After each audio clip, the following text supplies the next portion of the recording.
சாய் பக்தர்களுக்கு என் அன்பு வணக்கங்கள். ஓம் சாய்ராம். என் அன்பு குழந்தையே, உன் வாழ்வில் ஒரு மிகப்பெரிய மாற்றம் வரப்போகிறது. தயாராக இரு. சந்தோஷ தருணங்களை கூடிய விரைவில் சந்திக்கப் போகிறாய்.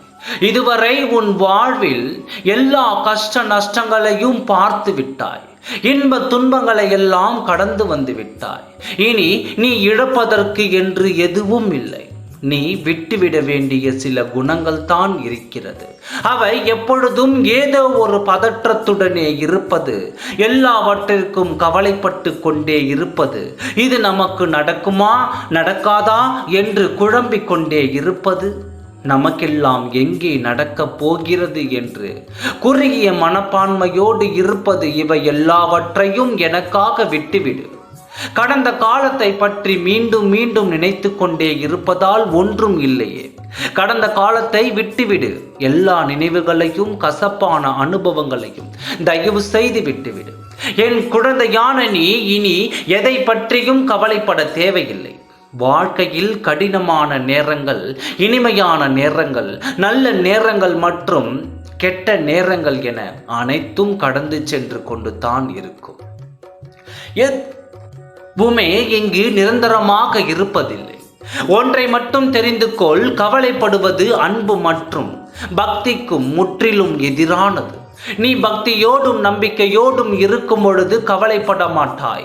என் சாயப்பா என்னுடன் தான் இருக்கிறார் என்று நினைக்கும் பொழுது மனதில் உள்ள பயம் விலகி தைரியம் வரும்.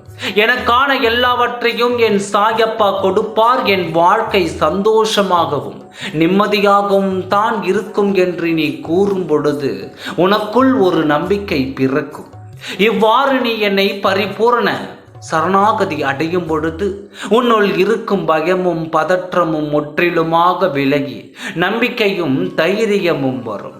அதனால் தான் கூறுகிறேன், அன்பும் பக்தியும் இருக்கும் இடத்தில் பயமும் பதற்றமும் இருக்காது. என் குழந்தையே, காலம் அபார சக்தியை வாய்ந்தது. ஏழையை கோடீஸ்வரனாக்கவும் கோடீஸ்வரனை ஒன்றும் இல்லாமல் ஆக்கிவிடும். என்று சிரித்து மகிழ்பவரை அடுத்த நொடியில் அழ வைத்து வேடிக்கை பார்க்கும். அதுபோலத்தான் இன்று மன கஷ்டத்தில் இருக்கும் உன்னை நாளையே பெருமகிழ்ச்சியில் மூழ்கடித்துவிடும். அதனால் கடந்த காலத்தை எண்ணி வருத்தப்படாமல் சந்தோஷமாக இரு. நாளை ஒரு நாள் மட்டும்தான் இருக்கிறது. நிச்சயமாக உன் வாழ்வில் ஒரு மகிழ்ச்சியான செய்தி உன்னை தேடி வரும். நம்பிக்கையோடு இரு, நல்லதே நடக்கும். ஓம் சாய்ராம். நன்றி, வணக்கம்.